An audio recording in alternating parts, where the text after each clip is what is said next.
اجتناب کرو گمان سے. اکثر گمان جو ہے وہ گناہ ہوا کرتے ہیں. نبی کریم صلی اللہ تعالی علیہ وسلم کا ارشاد گرامی ہے کہ انسان یہ مجموعہ ہے، انسان کے اندر جمع کی گئی ہیں یہ چیزیں کہ وہ بھول جاتا ہے اور غلطی کرتا ہے. آیت کریمہ میں اللہ تبارک و تعالی نے ایمان والوں کو اور نبی کریم صلی اللہ تعالی علیہ وسلم نے تمام انسانوں کا ذکر فرمایا.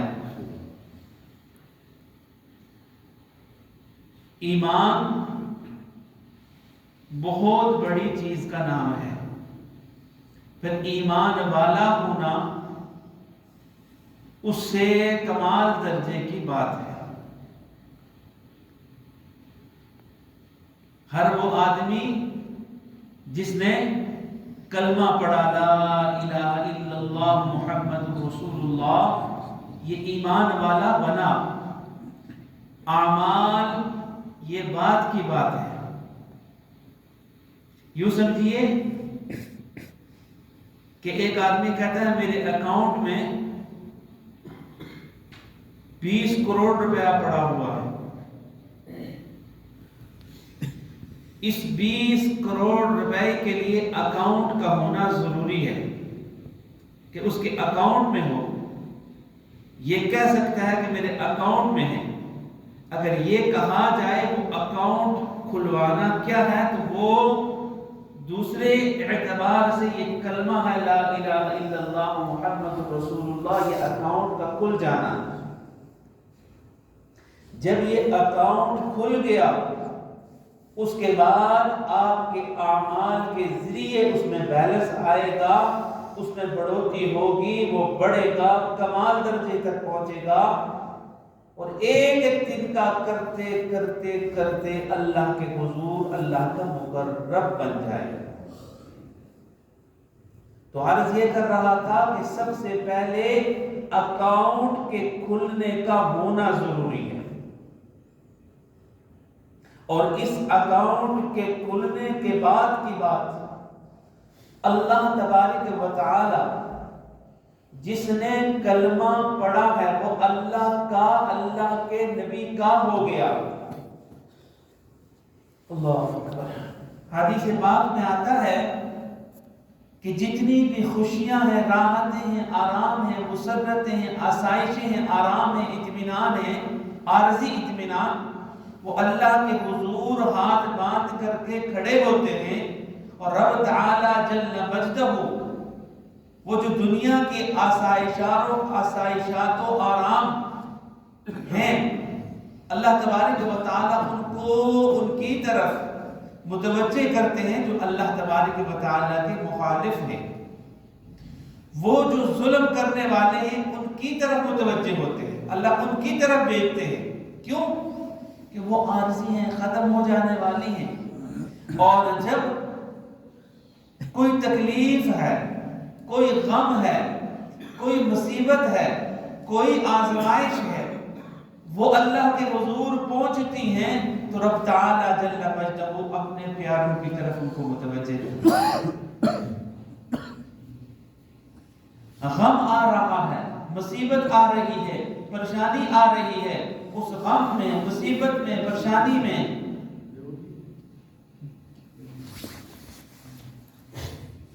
اللہ تبارک و تعالی اس اپنے پیارے کی طرف جب اس کو متوجہ کرتے ہیں تو اس کو کمال ایمان ملتا ہے، کمال درجے کا ایمان ملتا ہے.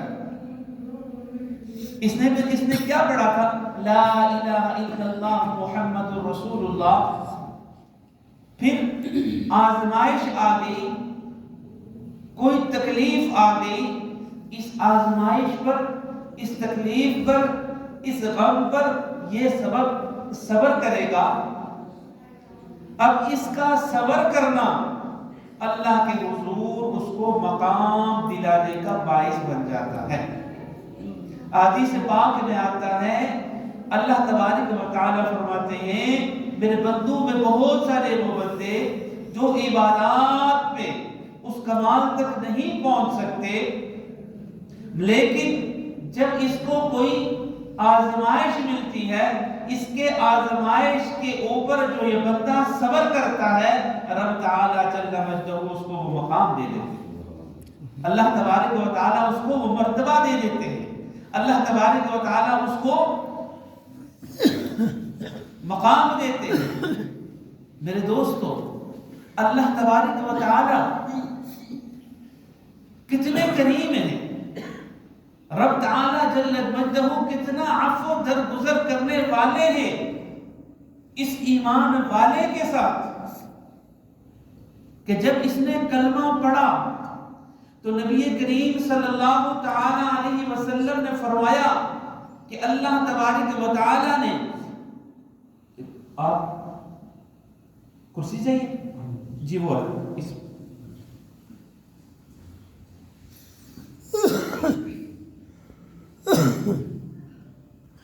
کلمہ پڑھا، وہ کلمہ جس کے بارے میں آتا ہے لا الہ الا اللہ محمد رسول اللہ من آخر کلامنا، جس آدمی کا یہ کلمہ لا الہ الا اللہ آخر وقت میں نکل گیا زبان سے، اللہ کے پاک نبی کا ارشاد یہ ہے کہ وہ سیدھا جنت میں چلا جائے گا۔ گویا کہ ادھر اللہ کے نبی یہ فرما رہے ہیں ساری زندگی کا دار و مدار جو ہے، لب لباب جو ہے، خلاصہ جو ہے، وہ اس کلمے پہ اللہ تبارک و تعالیٰ نے رکھا۔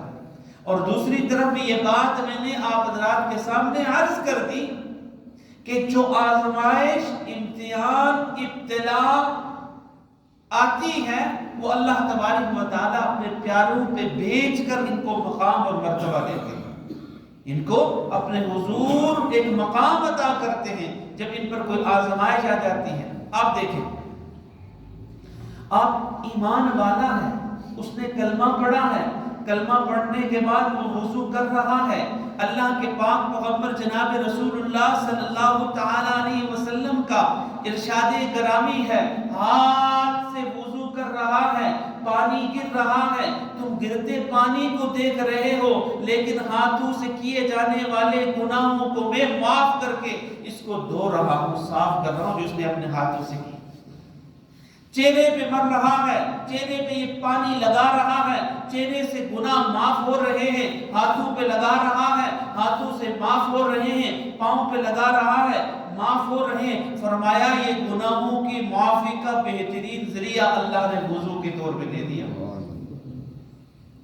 آ رہا ہے، وہ مسجد میں آ رہا ہے، نماز پڑھ رہا ہے، اللہ کی رحمت کی نگاہ متوجہ ہوتی ہے، وہ نماز اس کی معافی کا ذریعہ بن جاتی ہے، عمرہ کر رہا ہے، عفو درگزر والا معاملہ اس کے ساتھ ہو جاتا ہے، حج کر رہا ہے، میرے آقا نبی پاک صلی اللہ تعالی علیہ وسلم نے فرمایا اس حاجی کو تم دیکھ رہے ہو ایسے گناہوں سے معاف دھو دیا گیا ہے، ایسے پاک کر دیا گیا ہے کہ ولدت امہ، جیسے کہ اس کی ماں نے جب اس کو جنا تھا تو کوئی گناہ اس کے ذمہ نہیں تھا، ایسے پاک ہو گیا، ایسے پاک ہو گیا۔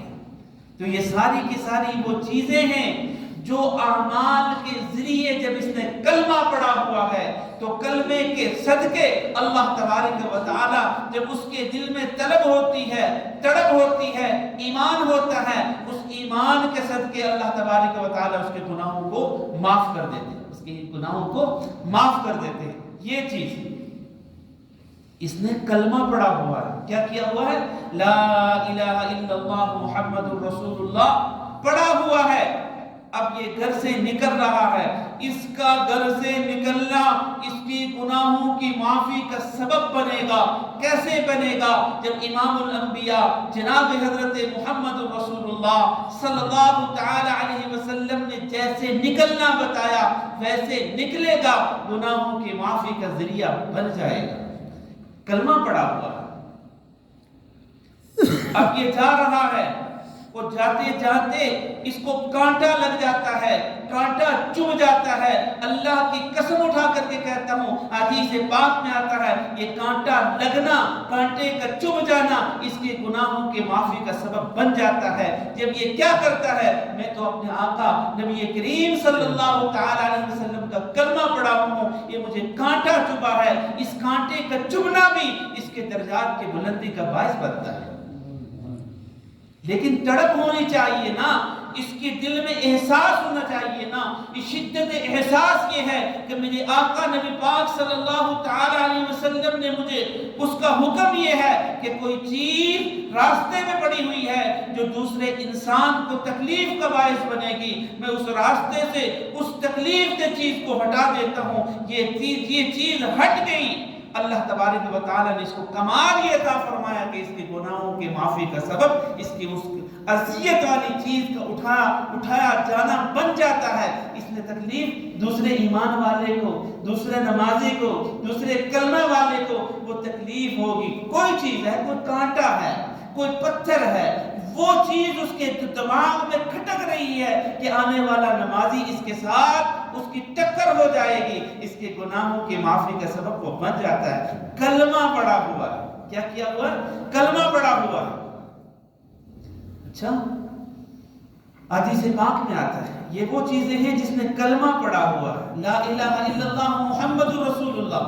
بنی اسرائیل کے اندر ایک عورت تھی، اس نے راستے میں جاتے ہوئے ایک جانور کو دیکھا کہ اس نے منہ کھولا ہوا ہے اور پیاس کی شدت کی وجہ سے زبان باہر نکلی ہوئی ہے، وہ پیاسا ادھر بھاگ رہا ہے ادھر بھاگ رہا ہے۔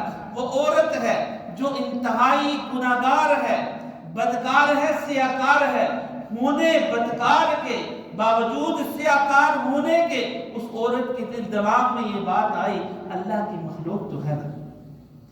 حدیث پاک میں آتا ہے، بخاری کے اندر آتا ہے، اس نے اپنے جوتا اتارا اور جوتا اتار کر اس نے زمین اس میں پانی میں پھینکا، جب وہ بھر گیا باہر نکال کر کے اس نے اس کتے کے سامنے رکھا، اور اس کے سامنے رکھنے کی وجہ سے جب وہ پانی اس نے پیا، اس کی زبان سے اس کی یوں آواز آئی، آواز نکالی، اللہ تبارک و تعالی نے اس کی گناہوں کی معافی کا ذریعہ اس کتے کے پانی پلانے کو بنا دیا۔ اللہ کی مخلوق ہے۔ تو عرض یہ کر رہا تھا، میں نے وضو کیا، گناہوں کی معافی کا سبب بن گیا، میں نے حج کیا، گناہوں کی معافی کا سبب بن گیا، میں نے عمرہ کیا، گناہوں کی معافی کا سبب بن گیا، میں نے کوئی اور کام کیا، گناہوں کی معافی کا سبب بن گیا، مگر یہی چیز اگر میرے دل میں تڑپ ہوگی، میرے دوستو، ایک حدیث پاک میں آتا ہے کہ میرے دل میں یہ احساس ہے، کوئی بندہ کسی تکلیف میں ہے، کوئی بندہ ہے، مجھے یہ اس سے غرض نہیں کتنا کمال میں ہے، کتنے وہ مرتبے میں ہے۔ آج تو لوگ کسی کے پاس اگر کوئی پیسے روپے ہیں نا، اس کی طرف نگاہ کرتے ہیں، مجھے اس سے کوئی غرض نہیں۔ میں یہ بات کہہ رہا ہوں، فرمایا وہ تکلیف میں ہے، وہ اذیت میں ہے، اس کو اذیت سے نکالے گا تو وہ اس کی نیکوکار ہونے کی علامت ہے۔ اور اگر وہ اس کو باوجود استطاعت اور قوت اور طاقت ہونے کے اس کو اس اذیت میں چھوڑ دیتا ہے، یہ سارا کچھ ہو سکتا ہے، ٹھیک ہے، یہ لمبا چوڑا ہو سکتا ہے، ہر طرح کی صفات سے متصف ہو سکتا ہے، مگر یہ نیکوکار نہیں ہو سکتا۔ نیکوکار کی علامت یہ ہے کہ یہ جب دیکھے گا اللہ تبارک و تعالیٰ کے پیارے نبی صلی اللہ تعالی علیہ وسلم کے احکامات میری طرف کس طرح متوجہ ہیں، تو یہ عمل کرنے کی کوشش کرے گا۔ تو عرض یہ کر رہا تھا کہ یہ وہ کلمہ ہے، اس کلمے کے صدقے اللہ تبارک و تعالی کمال عطا فرماتے ہیں، کلمے کے صدقے کمال عطا فرماتے ہیں۔ یہی احساس جب زندگی کے اندر رہا تو یہ ایمان میں بڑھوتری کا باعث بنا رہا، ایمان کے بڑھنے کا باعث بنا رہا۔ ایک ایک قطرہ ملتا ہے تو یہ بڑھتا چلا جاتا ہے، بڑھتا چلا جاتا ہے۔ آمنو بمثل ما آمنتم بھی، پھر وہ اس چیز کی طرف اس کی نگاہیں ہوتی ہیں کہ مجھے میرے اللہ نے یہ حکم دیا ہے کہ میں نے ایمان کو اس کمال درجے تک پہنچانا ہے جو نبی کریم صلی اللہ تعالی علیہ وسلم نے جن کو کلمہ پڑھایا تھا ان کا ایمان کیسا تھا، ان کا ایمان کیسا تھا، وہ نمونہ، وہ سمپل، وہ سانچہ اللہ کے پاک پیغمبر نے سامنے کر کے دکھا دیا نا، آج یہ ہونا چاہیے۔ اور میری ایمان کی کسوٹی تو یہ ہے، میری شادی ہو، میری غمی ہو، میری خوشی ہو، جتنے مواقع ہوں وہ میری مرضی کے ہوں، وہ میری چاہت کے ہوں، وہ میری سوچ کے ہوں، وہ میرے من مانے ہوئے ہوں، وہ میری سوسائٹی کے طریقے پہ ہوں، صرف اور صرف میں نے کیا کرنا ہے، جب میں نے مسجد میں جانا ہے تو میرا وہ طریقہ، وہ ایمان والا، وہ مسلمانوں والا، وہ تابعدار. یہ بات غلط ہے میرے بھائی. میری ساری کی ساری زندگی میں نے عرض کر دیا کہ میرے گھر سے نکلنا کیسا ہے، میرے گھر میں جانا کیسا ہے. حضور نبی کریم صلی اللہ تعالی علیہ وسلم کسی انسان کے بارے میں، اس کے اچھا ہونے کے بارے میں اگر تم جانچنا چاہتے ہو نا تو اس کے گھر والوں سے پوچھو کہ وہ کیسا ہے، اس کے گھر والوں سے پوچھو کیسا ہے. تو حضور صلی اللہ علیہ وسلم کے سارے امتی، پھر اللہ تبارک و تعالیٰ کے سارے بندے، اللہ کے بندے اللہ کے بندوں کو تکلیف دیا نہیں کرتے.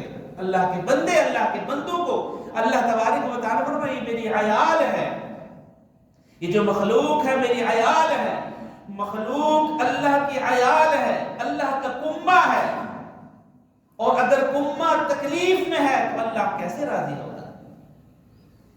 کنبہ کسی سوچ میں ہے. آپ ذرا سوچیں تو صحیح، آپ کے گھر والوں کو کوئی تکلیف دے، کوئی غم پہنچائے، اور آپ سے امید رکھے کہ آپ اس کے ساتھ اچھا برتاؤ کرو گے، یا کوئی بھی برتاؤ کر سکتا؟ یہ ممکن نہیں. تو اللہ کی مخلوق کو غم میں رکھ کر اللہ کو راضی کرنے پہ لگ جائیں تو یہ بہت بعید ہے، یہ بہت دور کی بات ہے، یہ اپنی سوچ کی بات ہے. یہ اللہ کا قانون، اللہ کے نبی کا طریقہ، اللہ کے نبی کی حدیث نہیں ہے، اللہ کے پیارے نبی کا ارشاد نہیں ہے. تو میرے دوستو، اس طرح زندگی گزار کر کے ایک ایک چیز پر کلمے کے بعد اللہ سے ثواب کی امید رکھ کر کہ میرا وضو، میری نماز، میرا روزہ، میرا حج، میرے زکوٰۃ، میرے خیرات، میرے معاملات. حضور نبی کریم صلی اللہ تعالی علیہ وسلم نے فرمایا کوئی بندہ اگر باہر نکلتا ہے دوسرے بندے کے ساتھ مسکرا کر کے ملتا ہے، خندہ پیشانی سے ملتا ہے، وہ خندہ پیشانی سے ملنا اس کے ہاتھ چھوڑنے سے پہلے اللہ گناہوں کو معاف کر کے اس کو اچھے برتاؤ سے، اچھے اخلاق سے، خندہ پیشانی سے ملا، اس کے گناہوں کی معافی کا سبب اللہ اس کو بنا دیتا ہے. یہ تمام طرح حدیث ہیں جو معاملات سے تعلق رکھ رہی ہے کہ تم معاملہ کیسے کر رہے. پھر ایسا بندہ جب یہ معاملہ کرتا ہے تو وہ تو ایمان والا ہے نا، اس کے دل میں اللہ کے نبی صلی اللہ تعالی علیہ وسلم کی احادیث کا احساس ہے کہ میرے نبی کے احکامات اور احادیث میری طرف کس طرح متوجہ ہیں.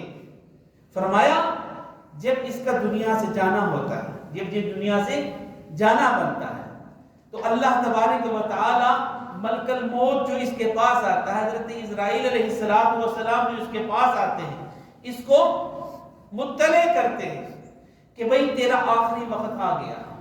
اس آخری وقت کا کسی کو کوئی پتہ نہیں. ایک کام تو یہ کرتے ہیں کہ اس کو اطلاع دیتے ہیں کہ بھئی تیرا آخری وقت آ گیا ہے، اور اس آخری وقت کو جب وہ دیکھتا ہے تو وہ ظاہر بات ہے آخرت کے لیے کوئی جملے بولتا ہے، کوئی کام کرتا ہے.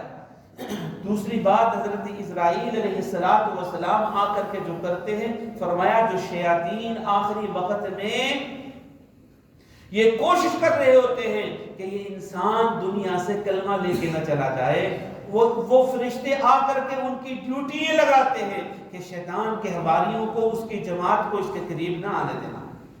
اور یہ نہیں، یہ بڑے بڑے ولیوں کے پاس بھی آخری وقت حاضر ہوتا ہے.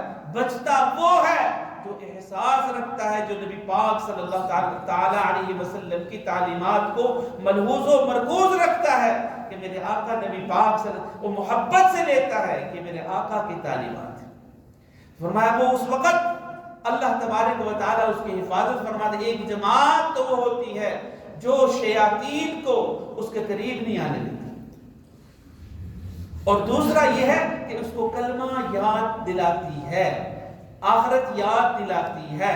اور حضور نبی پاک صلی اللہ تعالی علیہ وسلم نے فرمایا من آخر کلامنا لا الہ الا اللہ، اور جس بندے نے لا الہ الا اللہ کہہ دیا، اللہ کے نبی صلی اللہ تعالی علیہ وسلم نے فرمایا دخل الجنہ، اس کے لیے جنت یقینی ہوگی، اس کے لیے جنت یقینی ہوگی. اعتبار کس چیز کا بنا؟ اعتبار خاتمے کا بنا. آپ نے دیکھا بڑے بڑے قاری ہیں، بڑے بڑے مفتی ہیں، بڑے بڑے لوگ ہیں، وہ ساری زندگی عبادات کر کے، ساری زندگی قرات کر کے، ساری زندگی ریاضت کر کے، ساری زندگی بندگی کر کے، ساری زندگی سجدے کر کے دعا کیا کر رہے ہیں؟ اے اللہ ہمارا خاتمہ اچھا کر دینا، اے اللہ ہمارا خاتمہ اچھا کر دینا۔ بھئی آپ نماز پڑھ رہے ہو، آپ تو بڑے رکوع کر رہے ہو، آپ تو بڑی تسبیحاں پڑھ رہے ہو، آپ تو بڑے سجدے کر رہے ہو، آپ تو بڑے متقی لگتے ہو، تو وہ کیا کہتے ہیں؟ وہ کہتے ہیں جناب یہ میرا متقی ہونا، میرے سجدے کرنا، میرا رکوع کرنا، میرا یہ نمازیں پڑھنا، میرا یہ تمام تر کام کرنا تب کام آئے گا جب میری آخرت اچھی ہو جائے گی۔ اگر میری آخرت اچھی نہ ہوئی تو میری نمازیں کسی کام کی نہیں ہوں گی، میرے رکوع کسی کام کے نہیں ہوں گے، میرے سجدے کسی کام کے نہیں ہوں گے، میرے سجود کسی کام کے نہیں ہوں گے۔ یہ تمام تر اعمال جو ہیں کلمے کے کسی ایک کام کے نہیں ہوں گے جب میرا خاتمہ اچھا نہیں ہوگا۔ اللہ کے ولی تھے ہمارے استاد محترم، اکثر لوگ مری کے بیٹھے ہوئے ہیں، حضرت حافظ غلام محمد مدنی رحمت اللہ تعالی علیہ، جنت البقیع کے اندر ان کی قبر ہے، جنت البقیع میں قبر ہے ان کی۔ ان کے پاس اپنے تلامذہ میں سے، اپنے شاگردوں میں سے ایک شاگرد گیا اور جا کر کے وہاں یہ عرض کرنے لگا کہ حضرت مجھے کوئی بات بتا دیں جو میری گناہوں کی معافی کا سبب بن جائے، اعمال کیا کیا ہیں؟ تو آپ نے فرمایا ہر جگہ اعمال ہی اعمال، ہر جگہ آپ عمل ہی عمل کریں، ہر قدم پہ عمل ہے، ہر قدم پہ عمل ہے۔ میں ایک بات کہتا ہوں، اللہ تبارک و تعالیٰ سے خاتمہ بالخیر کی دعا مانگنا۔ میں ایک بات کہتا ہوں کہ جہاں جہاں جس قدم پہ عمل کرنے کے بعد دعا کا موقع ملے، اللہ تبارک و تعالیٰ سے یہ دعا مانگنا کہ رب العالمین میرا دنیا سے جانا اچھا ہو جائے، میرا دنیا سے جانا خوبصورت بن جائے، میرا دنیا سے جانا اے اللہ میرا ایمان پر خاتمہ ہو جائے، اللہ سے یہ دعا مانگنا۔ وہ یہ بات کہہ کے دوسری طرف متوجہ ہوئے تو وہ کسی کام پہ لگ گئے، پھر وہ متوجہ ہوئے تو فرمایا یہ بات یاد رکھنا کہ آپ یہ دیکھ رہے ہو کہ میں بہت بڑے مدرسے میں ہوں، آپ یہ دیکھ رہے ہو میں حدیث کا درس دینے والا ہوں، آپ یہ دیکھ رہے ہو میں تو جمعہ بھی پڑھاتا ہوں، آپ یہ دیکھ رہے ہو میں بڑا واعظ ہوں، آپ یہ دیکھ رہے ہو میں تو بڑے اعمال کرنے والا ہوں۔ مجھے اس ذات کی قسم جس کے قبضہ قدرت میں میری جان ہے، میں نے اپنی آنکھوں سے دیکھا ہے کہ اس پاک دھرتی پہ اذانیں دینے والے بھی جب معروم ہوئے تو آخری وقت میں انہوں نے یہ کہہ دیا نہیں مانتے ہم قرآن کو، بتاؤ کیا کر سکتے۔ تو یہ بات ہے ایمان کی، اس لیے میرا ایمان کس طریقے سے رہے اور دنیا سے میں جب جاؤں تو اس ایمان کے ساتھ جاؤں۔ یہ اللہ کے ساتھ معاملہ ہوتا ہے، یہ معاملہ اللہ کے ساتھ ہوتا ہے۔ تو قرآن کریم کی آیت کریمہ میں جو میں نے پہلی آیت کریمہ پڑھی تھی کہ ہے ایمان والو تم بچو گمانوں سے، سوچ سے وہ کیسا ہے، وہ کیسا ہے، وہ کیسا ہے، یہ اس سے بچو۔ کیوں کہ اکثر گمان جو ہوتے ہیں وہ گناہ ہوتے ہیں، اکثر گمان جو ہوتے ہیں وہ گناہ ہوتے ہیں۔ حضور نبی کریم صلی اللہ تعالی علیہ وسلم کی حدیث پاک میں اللہ کے پاک پیغمبر نے فرمایا کہ انسان جو ہے وہ مرکب ہے، اللہ نے جو بنایا ہے یہ مرکب ہے دو چیزوں کا، ایک یہ بھول جاتا ہے، دوسرا جو غلطی کرتا ہے۔ ہاں اس غلطی کرنے کے باوجود، اس بھول جانے کے باوجود اللہ کا مقرب کیسے بنتا ہے؟ جب اس کو اطلاع دی جاتی ہے کہ غلطی پر ہے تو یہ غلطی پہ اکڑتا نہیں ہے، اتراتا نہیں ہے، معذرت کر لیتا ہے کہ رب العالمین مجھ سے غلطی ہو گئی مجھے معاف کر دے۔ اللہ تبارک و تعالیٰ کے حضور مقام، مرتبہ، عزت پا جاتا ہے۔ رب تعالیٰ جل مجدہ سے دعا ہے، رب تعالیٰ جل مجدہ ہم سب کا بیٹھنا سننا قبول فرمائے۔ وآخر دعوانا ان الحمدللہ رب العالمین۔